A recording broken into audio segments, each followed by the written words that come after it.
I still remember the exact sound her heels made on the hardwood floor in our home in Ben Hill, Colorado. Sharp, angry, final. It was the kind of sound that made the air feel pierced. I walked in that evening tired, smelling faintly of machine oil from the auto shop, still wearing the same dusty blue coveralls I'd worn since 6 a.m. All I wanted was a shower, a warm meal, and a moment with my two kids before bed. Instead, I opened the door to see Lily, my wife of 9 years, shoving clothes into a suitcase with furious, shaking hands. "Where are you going?" I asked, my voice already trembling because I knew something was off, something catastrophic. She didn't even look at me. Instead, she zipped the suitcase, grabbed her purse, turned toward me, and said the words that would become the foundation of everything I would later build. "I'm leaving you, Ethan. And let me save you the shock. I've been seeing someone. Someone who actually has ambition." My knees nearly gave out. "Lily, what?" I whispered. She finally looked at me, with disgust so sharp it felt like a knife tracing my skin. "You heard me. You're stuck. You're a nobody, Ethan. You fix cars at a dead-end mechanic shop like some high school dropout. You think this," she waved her hand around the living room, "is a life? I'm done wasting my potential." I felt my throat closing. "And the kids?" I asked. She shrugged. "You keep them. I'm not cut out for this life. And he definitely doesn't want kids." The sound I made wasn't human. It was pain trying to breathe. Then she delivered the final blow. "You'll never be anything more than what you are today. Just accept it." She walked past me, grabbed the keys to our only car, opened the front door, and added, "Oh, and the bank accounts? I already emptied them this afternoon. You'll figure it out." The door slammed. The taillights disappeared. And I dropped to the floor. That was the moment I learned that heartbreak doesn't kill you. It reshapes you. It carves out a place where something stronger, something sharper, eventually grows. But that night, all I felt was the collapse of my world. And I had no idea then that this was the beginning of a future she would one day beg to be part of. When morning came, I realized I didn't even have money for lunch for the kids. The fridge held 3 eggs, a slice of cheese, and half a jug of milk. I stood there staring at it, like staring harder might make more food appear. My daughter, Emma, wandered and rubbing her eyes. "Daddy, where's Mommy?" How do you explain abandonment to a 6-year-old? "She had to go somewhere, baby," I said softly. "Is she coming back?" I swallowed. "Not for a while." She hugged my leg, and I nearly cried all over again. But something strange happened that morning. A spark of anger began to replace the hurt. Not hatred, anger. Anger at what she had done to me. To our children. Anger that she said I was nothing. I wasn't nothing. Just broke. Jobless. Her new boyfriend convinced the shop owner to part ways with me. Carlos. Raising 2 kids alone. But not nothing. I spent the next few weeks applying to jobs. Any jobs. I pushed grocery carts. I cleaned classrooms at night. I worked at a gas station from midnight to 7 a.m. and slept in 1-hour scraps. Still, the bills won. I fell behind on mortgage payments.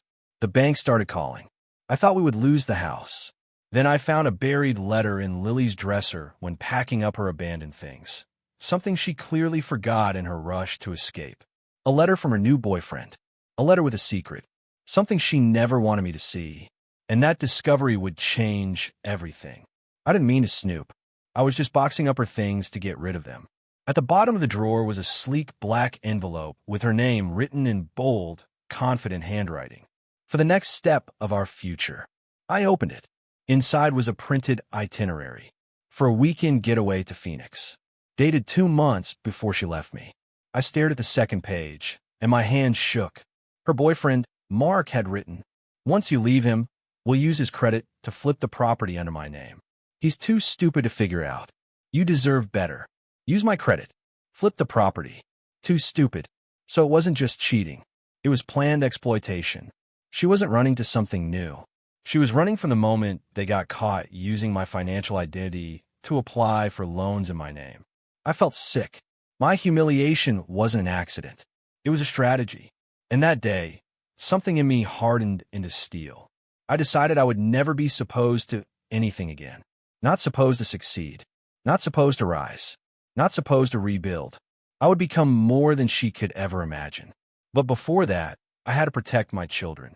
And fate opened a door I wasn't expecting. I met him at the gas station during my 2 a.m. shift. A black SUV pulled up, spotless and humming like quiet power. A man stepped out, mid-50s, silver hair, wearing a navy business coat. He walked in, bought coffee, and as he paid, he said, "You look exhausted. Long night. Long month," I said honestly. He studied me with an unusual gentleness. "You're a mechanic?" "Yes, sir." Or, "I was." His eyes sharpened. "You want a real job?" I blinked. "Yes. Come on my shop tomorrow. Tell them Mr. Hale sent you." Turned out shop didn't mean auto shop. It meant Hale Industries, the largest privately owned logistics company in northern Colorado. He hired me as a maintenance tech, but that was just the beginning. Mr. Hale became something I hadn't had in years. A mentor. And his first lesson was one I had never heard spoken so plainly. Pain is fuel if you don't waste it. I didn't waste it. I learned everything. Mechanical systems, inventory management, process optimization, computerized maintenance, leadership, project coordination. I studied at night. I worked hard. I climbed. Within 4 years, I was a regional operations manager. Within 6 years, I was earning more in a month than I once earned in a year. But the real twist? Lily reappeared. And not the way I expected. It started with a message request on Facebook. From Lily. Just seeing her name made my stomach twist. Her message was short. "Ethan, can we talk? It's urgent." I ignored it. A day later, another. "Please. It's important. It's about the kids." My heart raced. Was something wrong? I replied. "What happened?" Her answer punched the air out of me. "Can we meet?" I'd rather explain in person. We met at a small diner on the outskirts of Ben Hill. She looked nothing like the woman who left me. Thinner, stressed, eyes hollow. She didn't bother with pleasantries. "Mark left me," she said flatly. "Took everything. He used my name for loans. I'm broke, Ethan. I'm living in a trailer on County Line Road. Karma moves quietly, but it moves. I need help," she whispered. "I need a place to stay. Just for a while." I stared at her. This was the woman who emptied our bank accounts, who stole our car, who cheated and told me I was nothing, who abandoned our children. Now she was asking to sleep under my roof. And the wild part? I didn't feel triumphant. I felt nothing, but a twist was coming. One I didn't expect. As she talked, crying into a cheap cup of diner coffee, something hit me. She didn't know. She didn't know about the letter. And she definitely didn't know I had filed a quiet complaint years ago that flagged Mark's attempted fraud, protecting my credit and turning the financial tables back on them. She wasn't just broke. She was broke because the system caught her and Mark, froze the fraudulent accounts, and hit them with penalties. She thought it was bad luck. It wasn't. It was karma with paperwork. When she finished her sob story, she said, "Ethan, you're doing well now. I can tell. Please help me. I'll do anything." I took a slow breath. "Lily," I said softly, "I'm going to help you." Her eyes widened. "But not the way you think." She waited. "You can visit the kids, but you cannot live with us." Her face fell. "And as for money, I won't be giving you any. You need to fix what you broke." Her shock was almost physical. "You can't do this to me," she hissed. "I gave you 9 years." I looked her dead in the eyes. "You gave me 2 kids, and then you gave me a reason to become someone else." She stormed out. But this wasn't the end. She had one more card to play. 2 weeks later, a letter arrived from the courthouse. My stomach dropped as soon as I saw the header. Petition for custody modification. Lily was trying to get partial custody and child support after abandoning them for almost a decade. I felt my blood boil. My attorney, a steady woman named Ms. Barrett, flipped through the documents and shook her head. "She's desperate, but she filed incorrectly. This won't go far." "Good," I muttered. But life wasn't done revealing its twists. Because during the review process, the court summoned Lily for an interview, and she accidentally exposed something far bigger than expected. The courtroom was quiet when Lily sat down across from me. She looked too confident, like she believed some judge would magically fix her life. When questioned, she tried to claim she had been a present mother, a lie so obvious the entire room went tense. Then Ms. Barrett stood. "Your Honor," she said, "we have documentation of Ms. Carter's absence, her premeditated abandonment, and her participation in attempted financial fraud. The judge stiffened. Lily froze. No one had told her we had that evidence. She tried to protest, but the judge cut her off sharply. Ms. Carter, you abandoned your children, attempted to exploit your ex-husband financially, and now seek to use the legal system for personal gain. This court will not reward that. He turned to me. Mr. Brooks, your custody remains unchanged. No support owed. Then, Ms. Carter, you are ordered to attend financial responsibility counseling and will be monitored. Petition denied. She burst into tears. But I didn't feel joy, just closure. Life after the hearing felt lighter. My kids were thriving. My career was soaring. Mr. Hale promoted me again, this time into executive leadership. I bought a 5-acre property with a lake view, built a custom home, started acquiring rental properties. Success came quietly, steadily, beautifully. And through every milestone, one thought echoed. You'll never be anything more than what you are today. It didn't hurt anymore. It motivated. My comeback was never about punishing her.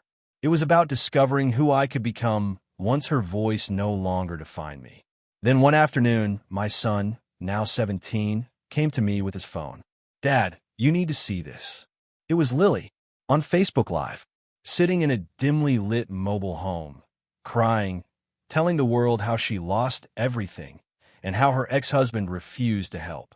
Comments rolled in. Girl, you did that to yourself. Should have stayed faithful. Karma hits different. I put the phone down and felt nothing. Not bitterness. Not triumph. Just peace. Last summer, at my daughter's high school graduation, Lily finally saw my life. She saw the home I lived in now, the car I drove, the way my children looked at me, the woman I was dating, a kind, warm person with a steady heart, the friends who stood with me, the confidence on my face. She pulled me aside after the ceremony. Ethan, she whispered, this life, it should have been ours. I looked at her gently. No, Lily, this life happened because you left. Her eyes filled with tears. I'm sorry. I forgave you years ago, I said. But forgiveness isn't an invitation back. She nodded, defeated. As she walked away, my daughter came to stand beside me. Dad, she said, you became everything she said you wouldn't. I smiled. Yeah, I whispered. I needed someone to tell me I couldn't, so I could prove it wrong. We watched the sun setting over the lake, and for the first time, everything felt complete. Not revenge, just closure, and a new beginning I built with my own hands. Because she told me I was nothing, and that was the day I began to become something.